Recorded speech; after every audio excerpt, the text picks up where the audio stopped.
Hey everybody, Charlene with Roadrunners, and I'm in Williamsburg, Virginia tonight, for 2 nights actually. And this is the Hilton Garden Inn, Williamsburg, room 208, which, I don't like being on the second floor, but, they changed me, so I couldn't do much about it.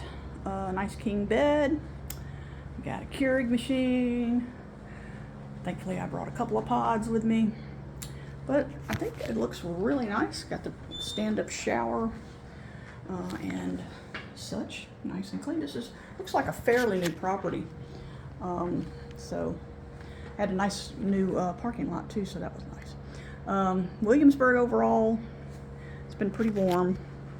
I wasn't real impressed with Colonial Williamsburg because they want you to pay $50 to go into the park. You don't have to, because you can just get the map and walk around on your own and take the shuttle bus that goes every 15 minutes, so that was kind of nice.